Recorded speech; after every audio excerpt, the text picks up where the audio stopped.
Hello, my name is Ola, and I'm going to be reacting to Top 10 Animals with Black Air Force Energy by Casual Geographic. From all the videos that I've watched of Casual Geographic, animals that are deadly and terrifying and should not be messed with, from animals that live in Australia, animals that live here, animals that live under, the ocean, animals that live and fly in the sky. Like, I would say just keep away from all of them. Just as if you see an injured animal or a sick animal, like of course, try to help them out. But aside from that, just just just keep your distance, man. Especially if it's like you know if it outweighs you, dude. Like, why would you go near it? Anyway, yeah, check this out. If you want to like, comment, subscribe my channel, you can. If you don't want to, that's fine too. Here we go.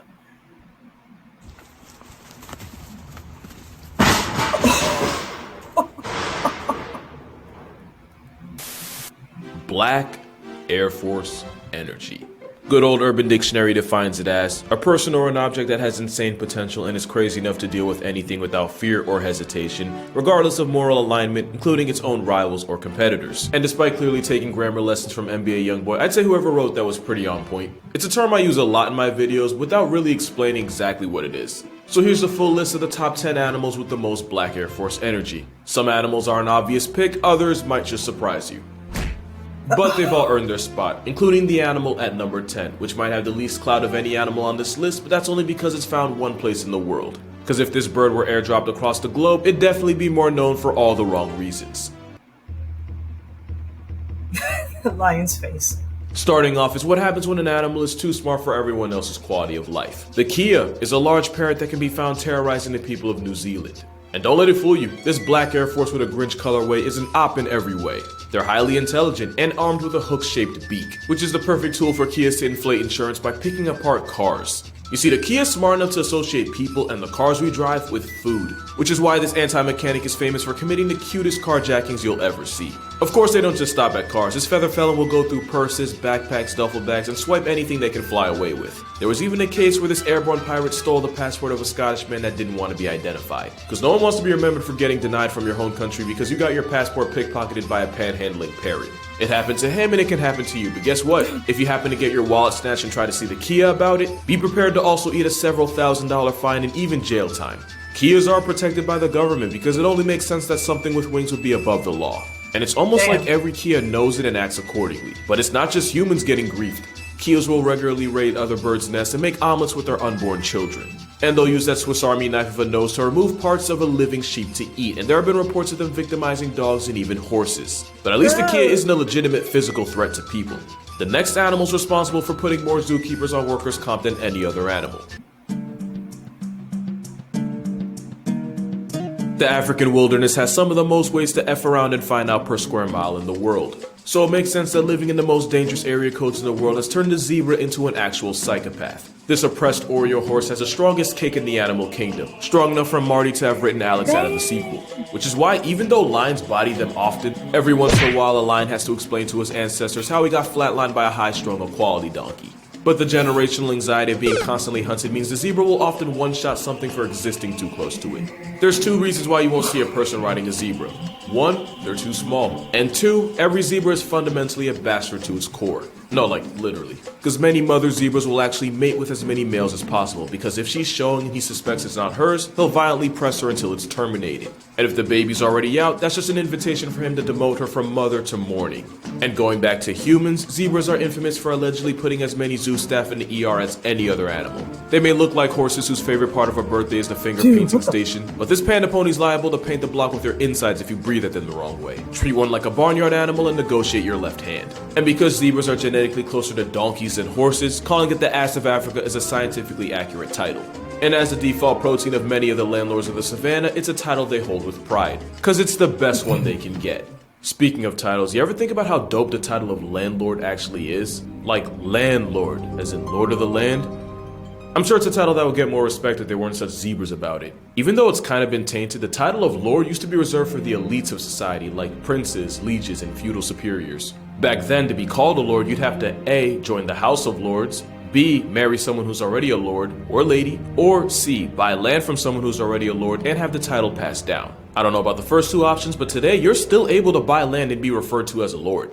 Like with established titles, you can actually buy plots of Scottish land and an official certificate of ownership. And if you really wanted to be extra about it, you could actually change your name to Lord or Lady and put it on credit cards, plane tickets, even dating profiles. Because the only type of person that swipes left on a lord is someone that knows they don't deserve one. It doesn't actually make you royalty, like you wouldn't be able to pull up to the House of Lords and have them open the gates for you, it's just a title. But it's a pretty cool title to have. The certificates look like this, and yes, I'm technically Lord Casual and best believe I don't ever let my friends forget it. And you have my permission to be just as insufferable. Each certificate has a plot number to show you the exact location of the plot, and with each order, a tree gets planted to fight deforestation. With the help of global charities, one tree planted and trees for the future. You can't be a narcissist if you're also helping the environment. Also, the first 200 people to buy using a link will be giving a plot basically next to mine, so we'd pretty much be neighbors. So to earn your title of Lord or Lady, go to establishedtitles.com/casualgeo and use the code casualgeo for an extra 10% off. 10% off is also what you can expect if you treat this barcode horse as a petting zoo. But at least they have the excuse of constantly being plotted on. The next animal has less excuses but more disrespect. Deer manage to cause billions of dollars in damage a year by playing freeze tag with cars, and that ironically makes them the most dangerous animal in America. But where blissful ignorance makes deer a threat, the deer of Down Under initiate conflict. 9 out of 10 car accidents in Australia involve kangaroos, and a good number of them are premeditated and not by the driver. Kangaroos assault vehicles with enough regularity to commit insurance fraud. Oh, no.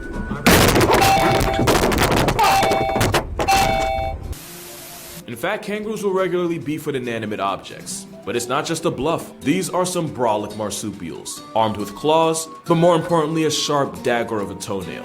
Which is why it's not a kangaroo's punch you have to worry about, but that Jurassic pedicure disembowelment. It's what makes their sparring sessions so lethal. That and the fact that kangaroos start every day with the specific goal of inconveniencing as many life forms as possible. If you happen to fly a drone in kangaroo country, prepare to have your insurance tested. In fact, it's not a stretch to say they hate anything that flies. Can you imagine how ridiculous this could have gotten? Imagine people thinking you died paragliding when really you survived but got mobbed by a pack of roid rabbits on impact. Kangaroos are number 8 because there's really no good reason for this. You see, as dangerous as Australia is, there aren't really any dominant apex land predators. While kangaroos often contend with dingoes and the occasional wedge-tailed eagle, a full-grown kangaroo doesn't have much that can threaten it, other than a bigger kangaroo. So my working theory is, they got cocky. And until nature airdrops some bears or maybe some type of big cat, kangaroos are still going to be out here thinking they can do whatever. Try to change their mind at your own risk. As on-site as these malicious macropods are, they're not even the most disrespectful animal in Australia, and believe me, we'll get to that. The Big Five refers to the top 5 most dangerous animals to hunt in Africa. These include the elephant, the rhinoceros, the lion, the leopard, and an animal so feared it's been nicknamed Black Death. The African Cape Buffalo is a walking attempted homicide case armed with a pair of horns to make most attempts successful. They have one of the highest KD ratios against humans with guns. In some places, these tanks with road rage and 50% of the people they go after, and a lot of that is because they will actively seek revenge. There have been stories of one buffalo murking the same hunter that took out a member of its own herd. And whether you're a lion or a hunter, these trench cows get it back in blood. And the scariest version of a Cape buffalo is one that's already been injured. Hunters have followed a mortally wounded buffalo into thick brush only for the freight train with legs to circle back and ambush them from behind. Which is why the #1 rule when hunting Cape buffalo, assume you only have one shot because that's usually all you get. But it's not just humans getting bodied. Bloodlusting buffalo will seek out unsupervised lion cubs and log them out of life before they can grow up to be a threat. Not like the adults aren't at risk either. Capes will stalk and circle lone lions using the threat of gang violence to give Mufasa a roommate. Which is how the same apex predator that can solo multiple hyenas can get sent up a tree like a house cat. They're like the Liam Neeson of animals. Wrong them and they make their life's mission to co-sign your obituary.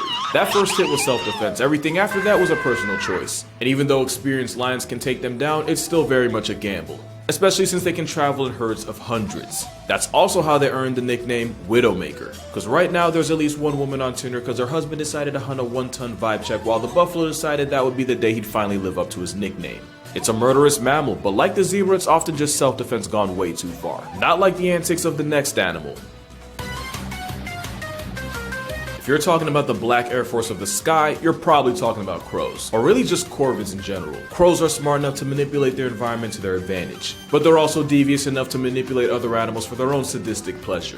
I don't know what that crow said at that cat, but it certainly involves someone's mother. Ravens will weaponize their relationship with wolves to call out hits on competing coyotes. Crows in Tokyo have especially become a problem where they've basically gone to war against the entire human population. But it's not just humans getting bullied. There might not be a worse time to be an owl than in broad daylight surrounded by a murder of crows. Not to mention crows will often raid the nests of other birds for a disturbingly literal kids meal. And that's when they're not just straight up snatching minors in front of their parents. I think EDP just found a spirit animal. They'll regularly mob and harass other birds until they drop the food they've already caught. And crows won't hesitate to beat on much larger birds of prey, which might explain why they do the exact same thing with humans to get them to surrender whatever calories they have on them. But the avian onslaught peaks out with the Australian magpie. Now turns out they're not actually corvids. They actually sit closer to another bird with psychopath tendencies. Either way, Australian magpies manage to be the most feared thing in a country seasoned with crocs, cassowaries, and snakes. And while most wildlife is harmless as long as you respect their space, the earth is their space, and they have no patience for trespassers. To the point where many Australians have taken to wearing helmets to protect themselves from the magpie's malicious intent. Especially during swooping season, where magpies will relentlessly attack anything that gets near their nest. Actual human lives have been lost to this goth Tweety's tantrums. And since corvids can remember faces, once you've been swooped, you can expect the same treatment next year. I think Tirzu said it best, corvids are what would happen if you gave monkeys wings. But at least in the magpie's case, they're only a legitimate threat to a human way of life for the roughly 6 weeks of swooping season. Next animal is one of the biggest dangers to humans all year round. It was really only a matter of time before the river rhino made an appearance. Widely considered the world's deadliest mammal, you may have noticed that hippos weren't included in the Big Five, and I have to assume that's because nobody that has a desire to see the next day would actually hunt them. Arguably, no animal has a harder working PR team than a hippopotamus. First of all, it's not the goofy lardonky it lets you think it is. A thin subcutaneous fat layer means hippos are actually walking units. And despite their awkward appearance, hippos can outpace any human over short distances, and that includes on land and in water, where they somehow become even more territorial. Hippos have been known to lower the census totals of other animals for seemingly no reason. Just when an antelope thinks it's been bailed out, the slaughter horse does origami with its spine. And even though they're supposed to be herbivores, every once in a while they'll give into the temptation of tasting the flesh of their victims. Cannibalism is not off the table. Science doesn't really know why exactly they do this, but science doesn't account for an animal just being a dick. Few predators will press this obese water pig, and those that do so at their own risk. Hippos are so carnage happy that the biggest threat to a baby hippo is a bigger, meaner bull hippo. It's how a hippo baby shower can legitimately end in a rain of flesh confetti. Now, to be fair, plenty of animals resort to infanticide. Hippos are just really mean about it. Like I said, nobody's PR team works harder. Except maybe dolphins. Which makes sense since despite resembling ungulates like warthogs and rhinos, the hippo's closest living relatives are actually cetaceans like dolphins and whales. But instead of making it out in the ocean, hippos decided to make a living griefing everything in its area code. And I didn't even mention the way they claim that area code.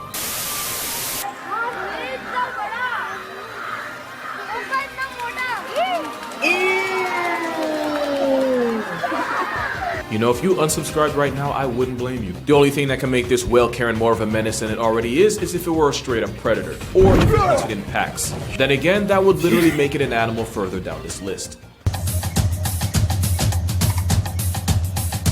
My personal bias was not going to keep the elephant off this list. As much as I love them, elephants can be a devastating combination of smart enough to do anything and big enough to get away with it. Asian elephants especially get themselves into trouble by raiding villages and emptying out their rice supply, which is why Asian elephants are responsible for the bulk of human hashtags, especially since they can be just as vengeful as the Cape buffalo. Earlier this year, a man in Thailand had an elephant working hauling wood in the brutal heat, which is illegal, and apparently the elephant knew his rights because he proceeded to rip his boss in half. And of course, we gotta address the I'm better than that. One elephant traveled over 100 miles to murk a 70-year-old woman collecting water, only to pull up to her funeral to attack the sole evicted body, this time in front of her family. The biggest mystery of mankind is what motivated a 4-ton pachyderm to pack up an elderly woman twice. If he had a reason, it's not like he's gonna tell us. Elephants rank over hippos because where hippos commit war crimes in the heat of passion, when an elephant catches a body, you can almost be certain it was premeditated. And it's in populations that have been fragmented by poaching where young male elephants really fly off the handle. And bull elephants are already pretty high strung as it is, but they manage to get worse in communities decimated by poaching.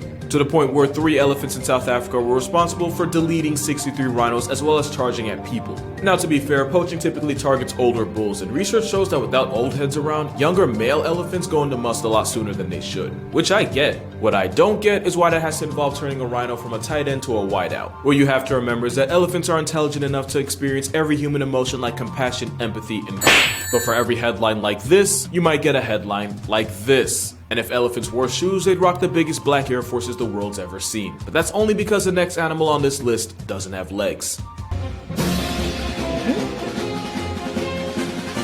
One of the biggest injustices of cinema is that where dolphins got cast as a lovable flipper, sharks got typecast as Jaws. Dolphins are the most disrespectful beings in the ocean. Makes sense because they're basically intelligent hydrodynamic hippos. They regularly bully sharks, use fish heads and live eels as marital aids, commit unprovoked acts of porpoiside, all while letting humanity think they're the good guys. They have mating practices so brutal that I probably can't even talk about them. Just know that what dolphins like to do to each other, guidelines might try to do to me. But we can't talk about dolphins without talking about the biggest dolphin of all. The orca is the most dominant apex predator on the planet that isn't human. And as if sheer size and intelligence wasn't enough, they typically hunt in pods with the coordination of a wolf pack, which is how this oppressive sea oriole regularly griefs the tankiest animals on the planet. They're such a force that great whites have been known to abandon hunting grounds for up to a year once this steroid quality guppy makes an appearance. Probably because they've been known to use the shark's biology against them to rob them of their heart and liver, just to leave the rest of the shark to sink to the abyss. And then there's the fact that orcas often practice their craft on other animals. Which is why if you ever feel bad about penguins getting bullied by seals, I suggest you see what happens when a Navy SEAL joins the Air Force. And while you could chalk this up to hunting strategy, there's also the chance that living life on Roku difficulty means orcas get bored and just start trying stuff. And while it's true a wild orca has never taken out a human, that hasn't stopped them from actively messing with human vessels with disturbing regularity.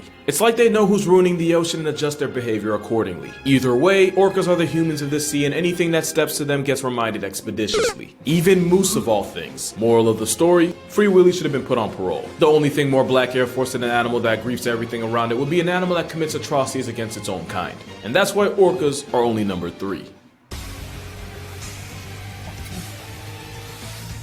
Ask any zookeeper what animal they fear the most. If they don't say chimps, they've never worked with one.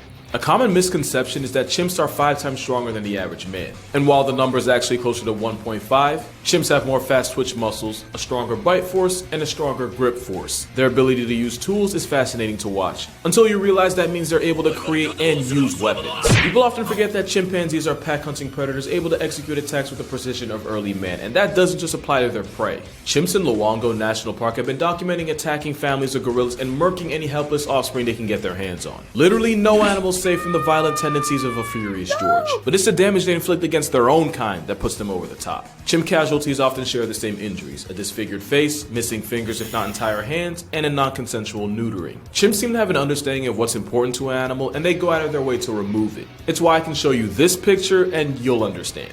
And it's why instead of organ donor, I have, if ever maimed by a chimp, just let me die on my driver's license. And it's also why you probably have a better chance of surviving being locked in a room with a lion than in a room with a furry chainsaw with thumbs. The fact that a chimp can get put 6 feet under by members of its own troop guarantees them a spot on this list. The only way an animal could beat that is if something was enough of a menace to be a legitimate threat to itself. And that's exactly what number 1 is. But before we reveal number 1, here's some honorable mentions. The Canadian goose, for having the most irrational confidence of any animal. They actually almost went extinct, and now they revolve their entire existence around punishing humanity for it. Swans, because what geese think they are, swans always have been. Wolverines, because they're more than capable of hunting for themselves, but they'd rather tax animals 3 times their size for a living. Meerkats, for being quite literally the most homicidal mammals on the planet. And now at number 1, to absolutely no one's surprise,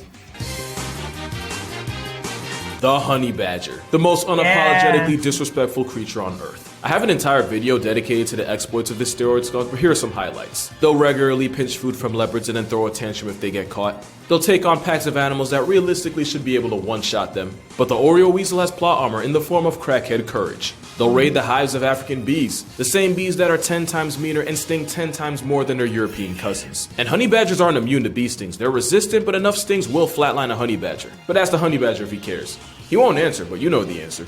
These prison ferrets also run fades with highly venomous cobras. If they manage to get bitten, they'll just slip into a cobra-induced coma and then wake up hours later and walk it off like a Sunday morning hangover. Even the honey badger's idea of self-defense is as offensive as you can get, as in they'll reverse their anal pouches inside out and release a smell so pungent it can allegedly paralyze attacking bees. And honestly, any animal that religiously attacks the baby makers of others is a different tier of menace. No other badger represented this better than Stoffel, who once escaped from his enclosure and picked a fight with a neighboring family of lions who nearly mauled him to death. After about 2 months in the hospital, the first thing the affiliated ferret did fresh out was go right back at the same lions to settle the score. And that was only one of the hundreds of times Stoffel managed to raise the blood pressure of the people around him. But here's the real kicker. Stoffel was actually hand-raised by humans at a young age and therefore imprinted on them. He had no intention of ever leaving. The whole thing was just a game to him. Because if blatant disrespect were a sport, they still wouldn't play it because anything involving rules goes against a honey badger's belief system. But that's gonna do it for this video. For more consistent content, be sure to follow my Instagram and TikTok. I try to post daily on both. And to further support this channel, my Patreon's also gonna be in the description. But also, don't feel like you have to give anything. If you watch the video this far, you've already done more than enough. But other than that, drink water, hug your mother, don't hug a honey badger. It'll never end well. And I'll see you in the next one. Yeah, that last one looked like the honey badger was dancing. Yeah, I'm not surprised. Because, have you seen that video? The one where it says, man, honey badger don't give a crap, man. He don't give a damn. It even showed that, yeah, man, the honey badger was climbing up the tree just to get I think he was trying to kill or eat a snake. Even the snakes were scared of him. Like, you see the snake crawling up the tree trying to get away from the honey badger. Wait, it was either a snake or a bird. It's been a while since I've seen that video. That video is hilarious. Yeah, because honey badger don't give a crap. Honey badger don't give a damn. I'm really not surprised. Of course, it's the honey badger. Of course, because it's like the most indestructible animal in the world. Like, it can get bit by a venomous snake, get knocked out for a few minutes, then wake up like nothing happened. Like, what? If it was us, we'd be dead. Like, what? Anyway, yeah. Any of the animals that he mentioned, yeah, don't mess with them. Don't think like, oh, it looks cute or friendly. Like, don't try to pet it. Like, come on, man, have some sense. Anyway, yeah, that's it. That's my reaction to Top 10 Animals with Black Air Force Energy by Casual Geographic. Everyone, take care of yourselves and each other, and I'll see you in the next one. Bye.